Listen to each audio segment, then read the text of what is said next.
ଜୟ ଶ୍ରୀ ଜଗନ୍ନାଥ ପିଲାମାନେ, ମୁଁ study with ରଶ୍ମି ରେଖା ଚ୍ୟାନେଲକୁ ଆପଣମାନଙ୍କୁ ସ୍ୱାଗତ ଜଣାଉଛି। ପିଲାମାନେ ଆଜି ଆମେ ପଢ଼ିବା ତୃତୀୟ ଶ୍ରେଣୀର ଗଣିତ ବହିର ଗଣିତ ମେଳା। ଚାଲ ଦେଖିବା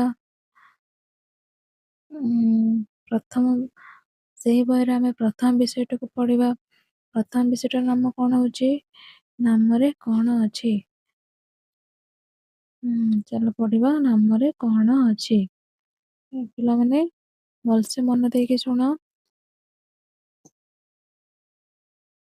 ପ୍ରଥମ ବିଷୟଟିର ନାମ କ'ଣ? ନାମରେ କ'ଣ ଅଛି। ଚାଲ ବିଷୟଟିକୁ ଆରମ୍ଭ କରିବା। ଅନେକ ଦିନ ପୂର୍ବେ ସାଗର ଗ୍ରାମରେ ଏକ ପରିବାର ରହୁଥିଲେ। ସେମାନଙ୍କର ବୃତ୍ତି ହେଲା ଗୋପାଳନ।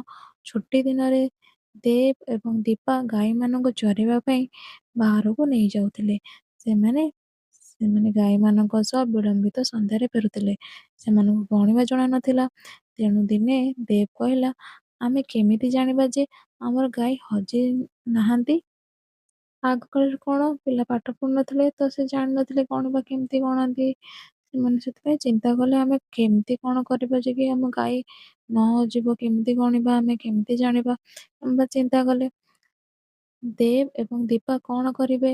ସେମାନଙ୍କର ବନ୍ଧୁ ସେମାନଙ୍କୁ ଏ ଉପାୟ ବତାଇ କହିଲେ, ଯେତେବେଳେ ତୁମେ ଗାଈମାନଙ୍କ ସହ ବାହାରକୁ ଯାଉଛ, ସେତେବେଳେ ଫାଟକରୁ ଛାଡ଼ୁଥିବା ପ୍ରତ୍ୟେକ ଗାଈମାନଙ୍କ ପାଇଁ କାନ୍ଧରେ ଗୋଟିଏ ଲେଖାଏଁ ଗାର ଟାଣ। ପରେ ଯେତେବେଳେ ତୁମେ ଗାଈକି ନେଇ ଫେରିବ, ସେତେବେଳେ ଫାଟକ ଭିତରୁ ଗାଈମାନଙ୍କୁ ପ୍ରବେଶ କରି ଗୋଟିଏ ଗୋଟିଏ ଗାର ଲିଭାଇ ଦେବ। ପରଦିନ ସେମାନେ ନିଜ ବନ୍ଧୁଙ୍କ ଉପାୟ ଅନୁସରଣ କଲେ ଏବଂ ଘରକୁ ଫେରିବା ପରେ ଟାଣିଥିବା ସମସ୍ତ ଗାରକୁ ଲିଭାଇ ଦେଲେ। ସବୁ ଗାଈ ଘରକୁ ଫେରିଲେ କି? କିଛି ବର୍ଷ ପରେ ସେମାନଙ୍କ ପାଖରେ ଅନେକ ଗାଈ ହୋଇଗଲା। ଦିନେ ଘରୁ ବାହାରିବା ବେଳେ ସେମାନଙ୍କ କାନ୍ଧରେ ଅନେକ ଗାର ଥିଲା। ତେବେ ସେମାନଙ୍କ ପାଖରେ ଡ୍ୟାସ୍‌ଟି ଗାଈ ଥିଲା। ଚାଲ ଆମେ ଗଣିବା, କେତୋଟି ଗାଈ ଥିଲା ସେମାନଙ୍କ ପାଖରେ। ଏଠି କେତୋଟି ଗାର ଅଛି? 1, 2, 3, 4, 5। ଏଠି କେତୋଟି ଅଛି? 5ଟି। 1, 2, 3, 4, 5 କେତେ? 5, 5 କେତେ? 10। ଏଠି ବି ସେମିତି 5, 15। ଏଠି ବି ସେମିତି 5ଟି ଗାର ଅଛି। 20, 15, 5, 20। ଏଠି 5ଟି ଅଛି। 20, 5, 25। ଏଠି କେତେ ଅଛି? 30। ଏଠି କେତେ? 35। ଏଠି 5ଟି ଅଛି। 35, 5 କେତେ? 40। ଏଠି କେତୋଟି ଅଛି? 5ଟି। ତ 40, 5 କେତେ ହବ? 45। ଆଉ କେତୋଟି ଗାର ଅଛି? ଆଉ 2ଟି। 45, 46, 47। ତ କେତୋଟି ଗାର ତାଙ୍କ ପାଖରେ ଅଛି? କେତୋଟି ଗାଈ ଅଛି ତାଙ୍କ ପାଖରେ? ତାଙ୍କ ପାଖରେ 47ଟି ଗାଈ ଅଛି। ତ ଚାଲ ପଢ଼ିବା। ଗୋଟିଏ ଦିନ ସେମାନେ ଗାଈମାନଙ୍କୁ ନେଇ ଫେରିଲେ। ପ୍ରତ୍ୟେକ ଗାଈ ପୁଣି ଫାଟକ ଭିତରକୁ ପଶିବା ସମୟରେ ସେମାନେ ଗୋଟିଏ ଗୋଟିଏ କରି ଗାର ଲିଭାଇ ଦେଲେ। କାନ୍ଧରେ ବଳକା 2ଟି ଗାର ରହିଗଲା। ମାତ୍ର ବାହାରେ କୌଣସି ଗାଈ ଦେଖିବାକୁ ପାଇଲେନି।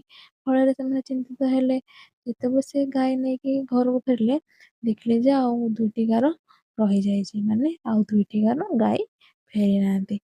ଦେବ ଓ ଦୀପା କାହିଁକି ଚିନ୍ତିତ ଥିଲେ? ଦେବ ଓ ଦୀପା? କାରଣ 2ଟି ଗାଈ ଆସିନଥିଲେ, ସେଥିପାଇଁ ସେ ଚିନ୍ତା ଥିଲେ।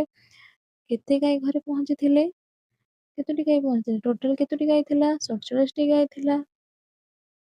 ଟୋଟାଲ କେତୋଟି ଗାଈ ଥିଲା? 47ଟି ଗାଈ ଥିଲା। ତ 2ଟି ପହଞ୍ଚି ନଥିଲେ। ତ କେତେ ହବ? ଫେରିଦେଲେ। 47 2 ଗଲେ କେତେ? 45। ଏଇଠି କେତେଟା ହବ? କେତୋଟି ଗାଈ ତାଙ୍କ ଘରେ ପହଞ୍ଚିଥିଲେ? 45ଟି। ଦେବ ଓ ଦୀପା ତୁରନ୍ତ ହଜିଯାଇଥିବା ଗାଈମାନଙ୍କୁ ଖୋଜିବାକୁ ଯାଇ ନିକଟସ୍ଥ ଏକ ପଡ଼ିଆରେ ସେମାନଙ୍କୁ ପାଇଲେ। ସମସ୍ତେ ଖୁସିରେ ଏକାଠି ଘରକୁ ଫେରିଲେ। ସେମାନଙ୍କର ବନ୍ଧୁ ହେମନ୍ତ 32ଟି ଗାଈ ଓ 23ଟି ମେଣ୍ଢା ଥିଲା। ଦେବ ଏବଂ ଦୀପାଙ୍କ ଭଳି ଗାର ଟାଣି ହେମନ୍ତକୁ ତାଙ୍କ ଗାଈ ଓ ମେଣ୍ଢା ଉପରେ ନଜର ରଖିବାକୁ ସାହାଯ୍ୟ କଲା। ଆଉ ଦୀପା ଯେମିତି ଗାର ଟାଣିକି ନିଜ ଗାଈ ଗଣୁଥିଲେ, ଠିକ୍ ସେଇଭଳି ଆମେ ହେମନ୍ତକୁ ମଧ୍ୟ ସାହାଯ୍ୟ କରିବା। ତ କ'ଣ ଲେଖିବା ଏଠି ଆମେ? ଗାଈ କେତୋଟି ଅଛି? 36ଟି। 1, 2, 3, 4, 5। 1, 2, 3, 4, 5। 5, 5 କେତେ ହେଲା? 10। 1 2 3 4 5 15 1 2 3 4 5 କେତେ 20 1 2 3 4 5 20 5 25 1 2 3 4 5 25 5 30 2 3 4 5 କେତେ 35 1 36 ତାପରେ ମେଣ୍ଢା ମେଣ୍ଢା କେତେ 23 1 2 3 4 5 1 2 3 4 5 କେତେ ହେଲା 10ଟି ହେଲା 1 2 3 4 5 15 2 3 4 5 କେତେ 20 1 2 3 କେତେ 23 ଏଇଭଳି ଭାବରେ ଆମେ ଗଣିବା ତାପର ପେଜକୁ ଚାଲ ପିଲାମାନେ ଆସ କାମଟି କରିବା କିଛି ପଶୁପକ୍ଷୀ ଏକ ଖେଳ ଖେଳିବାକୁ ଏକାଠି ହେଲେ ସେମାନେ ଦୁଇଟି ଦଳ ଗଠନ କରିବାକୁ ଚାହୁଁଥିଲେ ସେମାନେ ସ୍ଥିର କଲେ ଯେ ପ୍ରଥମ ଦଳର ଦଳପତି ହେବ ଯାହାର ସବୁଠାରୁ ଲମ୍ବା ନାମ ଅର୍ଥାତ୍ ନାମରେ ସବୁଠାରୁ ଅଧିକ ଅକ୍ଷର ଥିବ ଯାହାର ସବୁଠାରୁ ଲମ୍ବା ନାଁ ଥିବ ସେ ହଉଛି ପ୍ରଥମ ଦଳର ଦଳପତି ସବୁଠାରୁ ଛୋଟ ନାମ ବା ସବୁଠାରୁ କମ ଅକ୍ଷର ଥିବା ନାମ ଦ୍ୱିତୀୟ ଦଳପତି ହେବ ଚାଲ ଦେଖିବା ଚାଲ ଦେଖିବା ଆମର କାହା କାହା ନାଁ ଅଛି ମହାବଳ ବାଘ କୁକୁର ମୟୂର ଦାମିରା କାଉ ସିଂହ ଦନ୍ତା ହାତୀ ହରିଣ ବଳଦ ମାଛରଙ୍କା ମାଙ୍କଡ ଚାଲ ତା ପ୍ରଶ୍ନର ଉତ୍ତର କରିବା ଦୁଇ ଦଳର ଦଳପତି ସ୍ଥିର କର ପ୍ରଥମ ଦଳର ଦଳପତି କିଏ ହବ ଯାହାର ସବୁଠାରୁ ଲମ୍ବା ନା କାହାର ସବୁଠାରୁ ଲମ୍ବା ନା ମହାବଳ ବାଘ ତ ଏଇଠି କଣ ଲେଖିବା ମହାବଳ ବାଘ କେତୋଟି ଅକ୍ଷର ଅଛି 6ଟି ତାପରେ ଦ୍ୱିତୀୟ ଦଳ କିଏ ହବ ଦ୍ୱିତୀୟ ଦଳ କିଏ ହବ ସବୁଠୁ ଛୋଟ ଅକ୍ଷର ଯାର ସିଂହ ତ ଏଇଠି ଲେଖିବା ସିଂହ କେତୋଟି ଅକ୍ଷର 2ଟି କାହାର ଲମ୍ବା ନାମ ଅଛି ଆଲୋଚନା କରିବ ଇଏ କହୁଛି ମୋ ଲମ୍ବା ନା ଏପଟେ ପିଲାଟା କହୁଛି ମୋ ଲମ୍ବା ନା ତ ମହେଶ ଯଶୋବର୍ତ୍ତନ କାହାର ସବୁଠୁ ଲମ୍ବା ନା ମହେଶଟି ହଉଛି 3ଟି ଅକ୍ଷର ଯଶୋବର୍ତ୍ତନ ହଉଛି 6ଟି ତ କାହାର ଲମ୍ବା ନା ଯଶୋବର୍ତ୍ତନ ଚାଲ ପରବର୍ତ୍ତୀ ପେଜକୁ ପଢିବା ପିଲାମାନେ ବୁଝିପାରୁଛ କି ନାହିଁ ନିମ୍ନରେ ଦିଆଯାଇଥିବା ଖାଲି ସ୍ଥାନ ଗୁଡିକ ତୁମର କିଛି ବନ୍ଧୁ ମାନଙ୍କ ନାମ ଲେଖ ଏବଂ ତାପରେ ଘରୁ 6 ପର୍ଯ୍ୟନ୍ତ ପ୍ରଶ୍ନର ଉତ୍ତର ଦିଅ ତ ତମ ସାଙ୍ଗମାନେ ଯାହା ସବୁ ଅଛନ୍ତି ଯିଏ ସବୁ ସାଙ୍ଗମାନେ ଅଛନ୍ତି ତ ଏଇ ଗାରରେ ସେମାନଙ୍କର ନାମ ଲେଖିବ ମୁଁ ବି ସେମିତି ମୋ ସାଙ୍ଗ ମାନଙ୍କର ନାମ ଲେଖୁଛି ରମେଶ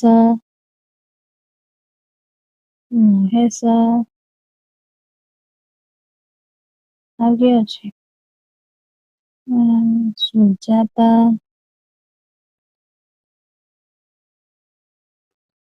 ମୀନାକ୍ଷୀ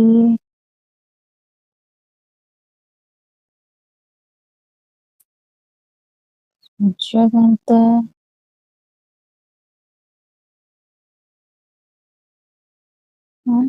ଆୟୁଷ୍ମାନ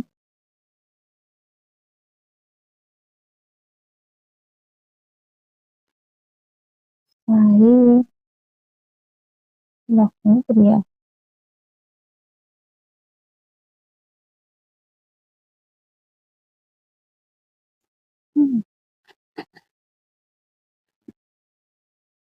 ସବୁଠାରୁ ଲମ୍ବା ନାମ ଗୁଡିକ ଠିକ ଚିହ୍ନ ଦିଅ ସବୁଠାରୁ ଛୋଟ ନାମକୁ ଭୁଲ ଚିହ୍ନ ଦିଅ ତ ସବୁଠାରୁ ଲମ୍ବା ନାମ କାହାର ଥିଲା ଆୟୁଷ୍ମାନ ତ ଆୟୁଷ୍ମାନ ସାଇଡରେ ଠିକ ଚିହ୍ନ ଦେବା ସବୁଠାରୁ ଛୋଟ ନାମ ଥିଲା ସାଇ ସାଇର ସାଇଡରେ ଯୋଉ ଗୋଲ ଦିଆ ହେଇଛି ସେଠି ଛକି ଦବ ତୁମ ନାମର ପ୍ରଥମ ଅକ୍ଷର ଲେଖ ତୁମ ନାଁ କଣ ମୋ ନାଁ ଯେମିତି ରଶ୍ମିରେଖା ତମ ମାନଙ୍କର ସେମିତି ନାମ ଥିବ ତ ସେମିତି ମୋର ରଶ୍ମିରେଖାର ପ୍ରଥମ ଅକ୍ଷର ହଉଛି ର ତ ଏଇଠି ର ଲେଖିବା ତୁମ ନାମର ପ୍ରଥମ ଅକ୍ଷରଟି ଯାହା ସେହି ଅକ୍ଷର ଆରମ୍ଭ ହୋଇଥିବା ନାମ ଗୁଡିକ ଗ୍ରହଣ କର ଉପରେ ଯୋଉ ସବୁ ନାମ ଲେଖା ହେଇଥିଲା ଯେମିତି ମୋ ନାଁ ରଶ୍ମିରେଖା ର ରେ କେତୋଟି ନାମ ଥିଲା ର ରେ ଆମର ଆଉ ଗୋଟିଏ ନାଁ ଥିଲା ତ କେତୋଟି ଗଣନା କଲେ 1 କେଉଁ ଅକ୍ଷରଟି ପ୍ରଥମେ ସବୁଠାରୁ ଅଧିକ ଥର ବ୍ୟବହାର ହେଉଛି ସେହି ଏଥିରେ ଆରମ୍ଭ ହୋଇଥିବା ନାମକୁ ଗଣନା କର। କେଉଁ ଅକ୍ଷର ସବୁଠୁ ଅଧିକ ବ୍ୟବହାର ହେଉଛି? କେଉଁ ଅକ୍ଷର? ସ। ଆମେ ସ 4 ଥର ସୁଜାତା, ସୂର୍ଯ୍ୟକାନ୍ତ, ସାଇ। ତ ଆମେ କେତେ ଥର ବ୍ୟବହାର କରୁଛୁ? 3 ଥର ବ୍ୟବହାର କରୁଛୁ। ତ କେତେ ଲେଖିବା? 3। ଶେଷ ଅକ୍ଷର ସମାନ ଥିବା ନାମର ସଂଖ୍ୟା ଗଣନା କର। ଶେଷ ଅକ୍ଷର ଥିବା ନାମର ସଂଖ୍ୟା ଗୁଡିକ କଣ? ରାକେଶ, ମହେଶ, ମାନସୀ। ଏରା ହଉଛି ଶେଷ ଅକ୍ଷର। କେତୋଟି ଅକ୍ଷର ହଉଛି? ରାକେଶ ସ, ମହେଶ 2, ମାନସୀ 3। ତ କେତେ ଲେଖିବା? 3 ଲେଖିବା। କୌଣସି ନାମର ପ୍ରଥମ ଅକ୍ଷର ହୋଇନଥିବା ଆଉ 10ଟି ଅକ୍ଷର ଲେଖ। ସେଇ ସବୁ ନାମ ଗୁଡିକ ଆମେ ଲେଖିଥିଲେ ପ୍ରଥମ ଅକ୍ଷର, ତ ସେଇ ପ୍ରଥମ ଅକ୍ଷର ଛାଡିକି ଅନ୍ୟ ଅକ୍ଷର ଥିବା ସାଙ୍ଗ ମାନଙ୍କର ନାମ 10ଟି ଆମେ ଏଇଥିରେ ଲେଖିବା। ଲିନା ଓ ରାଜୁ ଏହି କାର୍ଡ ବ୍ୟବହାର କରି ନମ୍ବର ତିଆରି କରିଛନ୍ତି। ଦେଖ, ଲିନା ଓ ରାଜୁ ଦୁଇଟା ନମ୍ବର ତିଆରି କରିଛନ୍ତି। 1, 2, 3, 4, 5, 6, 7, 8, 9, 20, 30, 40, 50।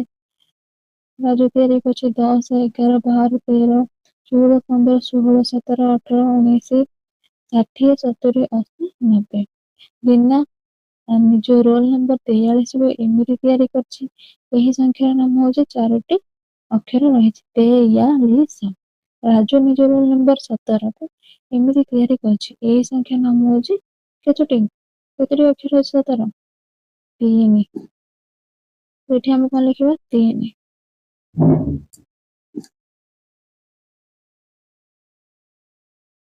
ଚାଲ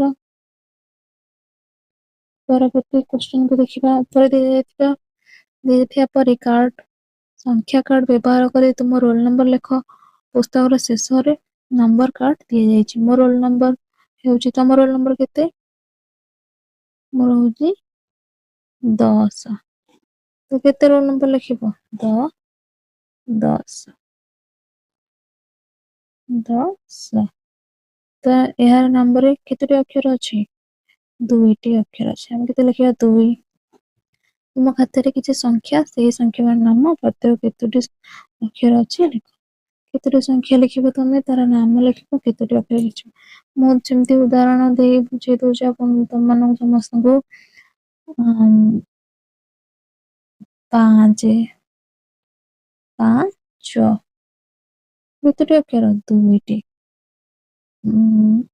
11, 11। କେତୋଟି? 3ଟି। 15, 15। ଏଟା କେତୋଟି ଅକ୍ଷର? 3ଟି। 21, 21। ଏଟା କେତୋଟି ଅକ୍ଷର? 4ଟି। ଏଇଭଳି ଭାବରେ ତୁମେ ତୁମ ଖାତାରେ ଲେଖିବ। ଆସ ଚିନ୍ତା କରିବା। ରାଜୁ ଓ ଲିନା ଓ ରାଜୁ 56 ନମ୍ବର ରଖିଥିଲେ। ଏଥିରେ 3ଟି ଅକ୍ଷର ଅଛି। 11ରୁ 99 ଥିବା ଅନ୍ୟ ସଂଖ୍ୟା ଲେଖ ଯେଉଁଥିରେ 3ଟି ଅକ୍ଷର ଥିବ। ଏଠି ଆଗରୁ ଲେଖା ହେଇଯାଇଛି 11, ତ ସେଇଭଳି 3ଟି ଅକ୍ଷର ଥିବା ସଂଖ୍ୟା ଲେଖିବା। କେତେ ହବ? 3ଟି ଅକ୍ଷର କଣ ଅଛି? 14 ଅଛି। ତ ଏଠି ଆମେ ଲେଖିବା 14, 15, 18 ବି ହବ, 18, 20,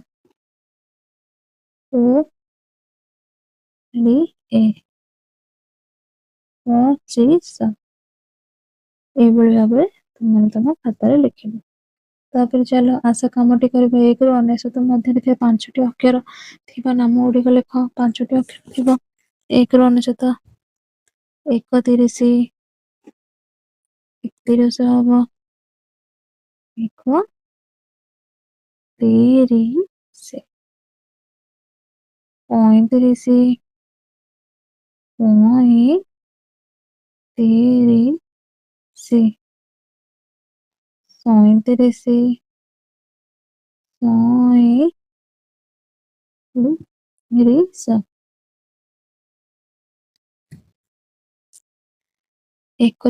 41, 41।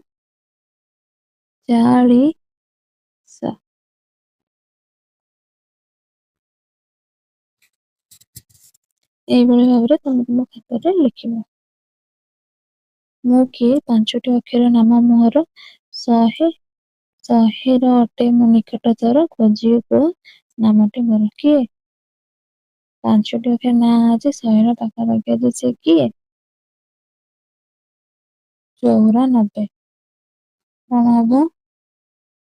94। ତାପରେ ଏପଟେ ଲେଖାଯାଇଛି, ଖୋଜି ବାହାର କର ମୁଁ ଏବଂ ମୋର ସାଙ୍ଗ 71ରୁ 99 ଭିତରେ ଅଛୁ। ଆମେ ଉଭୟ 2ଟି ଅକ୍ଷର ବିଶିଷ୍ଟ, କିନ୍ତୁ ସମାନ ନୁହଁ। ଆମ ଭିତରେ ସାନ କିଏ? କିଏ ସାନ? 71ରୁ 99 ଭିତରେ ଅଛି ସାନ ସଂଖ୍ୟା କିଏ? ଗୋଟେ ହଉଛି 80, 80, ଆଉ ଗୋଟେ ହଉଛି 90। 90। ଏମାନଙ୍କର ଅକ୍ଷର ସଂଖ୍ୟା ହଉଛି 2। ତୁମ ଖାତାରେ ଏଭଳି ଗାଣିତିକ ଧନ୍ଦା ତିଆରି କର। ତୁମ ସହପାଠୀ ମାନଙ୍କୁ ପଚାର। ବୀରପୁରୁଷୋତ୍ତମ ଓଡ଼ିଶାର ଏକ ଲମ୍ବା ନାମ ବିଶିଷ୍ଟ ସ୍ଥାନ। ଏହା ପୁରୀ ଜିଲ୍ଲାରେ ଅବସ୍ଥିତ। ଓଡ଼ିଶାର ଏକ ଛୋଟ ନାମ ବିଶିଷ୍ଟ ସ୍ଥାନ। ଲୀନା ଏବଂ ରାଜୁ ପାଖରେ କିଛି ଫଟୋ କାର୍ଡ ଅଛି। ଲୀନା ଏହାକୁ 2 ଭାଗରେ ବ୍ୟକ୍ତ କରିଛି। ଦେଖ, ଏଠି ଲୀନା ବ୍ୟବହାର କରିଛି, 2 ଭାଗରେ ବ୍ୟକ୍ତ କରିଛି।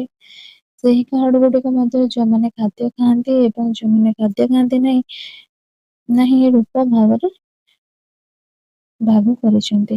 ରାଜୁ ସମାନ କାର୍ଡକୁ ଭିନ୍ନ ଢଙ୍ଗରେ ଭାଗ କରିଛି। ରାଜୁ ବିଭିନ୍ନ ଭାବରେ ଏପଟେ କିଛି ଭାଗ କରୁଛି, ଏପଟେ କିଛି ଭାଗ କରୁଛି। ରାଜୁ କୋଉ ଭାବରେ ଭାଗ କରୁଛି ଆମେ ଦେଖିବା। ରାଜୁ କୋଉ ଭାବରେ ଭାଗ କରୁଛି ଦେଖିବା। କୋଉଭଳି ଭାବରେ ଭାଗ କରୁଛି। ରାଜୁ ଅଲଗା କରିଥିବା ପ୍ରତ୍ୟେକ ଭାଗରେ କଣ ସାଧାରଣ ଅଛି? କଣ ସାଧାରଣ ଅଛି ଆମେ ଭାଗ କରୁଛି? ଗୋଟେ ହଉଛି କେଉଁମାନେ ଉଡି ପାରନ୍ତି, ଆଉ ଗୋଟେ ହଉଛି କେଉଁମାନେ ଉଡି ପାରନ୍ତି ନାହିଁ। ଏଇଭଳି ଭାବରେ ସେ ଭାଗ କରିଛି। ନିମ୍ନରେ କିଛି ଘରୋଇ ଜିନିଷ ଛବି ଦିଆଯାଇଛି। ଟିଭି, ଚୌକି, ଲ୍ୟାମ୍ପ, ପଲଙ୍କ, ଘଡି, ପଙ୍ଖା, ତକିଆ, କମ୍ବଳ। ଉପରେ ବସ୍ତୁ ଗୁଡ଼ିକ 2 ଭାଗରେ ବିଭକ୍ତ କରି ନିମ୍ନରେ ଲେଖ। ବିଜୁଳି ଆବଶ୍ୟକ କରୁଥିବା ବସ୍ତୁ କଣ କଣ ସବୁ ବିଜୁଳି ଆବଶ୍ୟକ କରୁଛି? ଟିଭି, ଲ୍ୟାମ୍ପ, ପଙ୍ଖା ବିଜୁଳି ଆବଶ୍ୟକ କରୁଛି। ବିଜୁଳି ଆବଶ୍ୟକ କୋଉଟା କରୁନି? ଚୌକି, ପଲଙ୍କ, ଘଡି, ତକିଆ, କମ୍ବଳ। ଏଇଭଳି ଭାବରେ ଲେଖିବୁ। ସେହି ବସ୍ତୁ ଗୁଡ଼ିକ ଭିନ୍ନ ଭାଗରେ ଭାଗ କର। ନିମ୍ନରେ କିଛି ସ୍ଥାନରେ ସେଗୁଡ଼ିକ ଲେଖ। ତ ଆମେ ଅନ୍ୟ ରୂପରେ କଣ ଲେଖିପାରିବା? ଆମେ ଗୋଟେ ପଟେ ଲେଖିବା ଶୋଇବା ପାଇଁ ବ୍ୟବହାର ଜିନିଷ, ଅନ୍ୟ ପଟେ ଲେଖିବା ଶୋଇବା ପାଇଁ ବ୍ୟବହାର ହେଉନଥିବା ଜିନିଷ। ଆସ କାମଟି କରିବା। କେଶ ସଜା। ଲୀନା ବିଦ୍ୟାଳୟ ଯାଉଛି। ତା ମା ତାର ଚୁଟି ବାନ୍ଧି ଦେଉଛି। ମାଳର 2ଟି ଚୁଟିର ବେଣୀ ଅଛି। ତୁମ ଶ୍ରେଣୀରେ ଥିବା ପିଲାମାନଙ୍କୁ ଦେଖ। ସବୁ ପିଲା ନିଜ ଚୁଟିକୁ ଭିନ୍ନ ଭିନ୍ନ ଉପାୟରେ ବାନ୍ଧିଛନ୍ତି। ଦେଖ ଏବଂ ତଳେ ଲେଖ। କେଶ ସଜା। ଏଇଭଳି ଭାବରେ ପିଲାମାନେ ସବୁ ବାନ୍ଧିକି ଆସୁଛନ୍ତି। ଆମ କ୍ଲାସରେ କିଏ ଥିବେ ପିଲା ଆସିଥିବେ, କିଏ କିଏ ଚୁଟି ଉପରେ ବାନ୍ଧିକି ଆସିଥିବେ, କିଏ ଆସିଥିବେ ବେଣୀ ପକେଇକି, କିଏ ଖାଲି ସେମିତି ମୁଣ୍ଡ କୁଣ୍ଡେଇକି ଆସିଥିବ, କିଏ କ୍ଲିପ ଲଗେଇକି ଆସିଥିବ, କିଏ ଗୋଟେ ପଟେ ସୁତାଣି କରିକି ଆସିଥିବ, କିଏ 2 ପଟେ ଚୁଟି କରିକି ଆସିଥିବ। ତ ଆମେ ଦେଖିବା, ସାଙ୍ଗମାନଙ୍କୁ ଦେଖିବା କିଏ କେତେ ଜଣ ସବୁ ବାନ୍ଧିକି ଆସିଛନ୍ତି। କେମିତି ଲେଖିବା ଆମେ? ପିଲାଙ୍କ ସଂଖ୍ୟା। ଏମିତି ଉପରକୁ ବାନ୍ଧି କେତେ ଜଣ ଆସୁଛନ୍ତି? ତମ କ୍ଲାସରେ ଦେଖିବ କେତେ ଜଣ ଅଛନ୍ତି। ତ ମୁଁ ଲେଖିଦେଲି ମୋ କ୍ଲାସରେ ଆସୁଛନ୍ତି 3 ଜଣ। ଏମିତି ବେଣୀ ପକେଇକି ଆସୁଛନ୍ତି 5 ଜଣ। ଏମିତି ଖାଲି ସେମିତି ମୁଣ୍ଡ କୁଣ୍ଡେଇକି ଆସୁଛନ୍ତି 4 ଜଣ। ଏମିତି କ୍ଲିପ ଲଗେଇକି ଆସୁଛନ୍ତି 6 ଜଣ। ଏମିତି ସାଧା କୁଣ୍ଡେଇକି ଆସୁଛନ୍ତି 7 ଜଣ। 2 ପଟ ଚୁଟି ବାନ୍ଧିକି ଆସୁଛନ୍ତି 5 ଜଣ। ଏଇଭଳି ଭାବରେ ତୁମେ ତୁମ ଖାତାରେ ଲେଖିବ। ଯଦି ଏହି ଭିଡିଓ ତୁମକୁ ଭଲ ଲାଗିଥାଏ, ତେବେ ଚ୍ୟାନେଲକୁ ସବସ୍କ୍ରାଇବ କରି ଲାଇକ୍ କର। ତୁମ ସାଙ୍ଗମାନଙ୍କ ସହ ସେୟାର କରିବ। ରହୁଛି। ଜୟ ଜଗନ୍ନାଥ।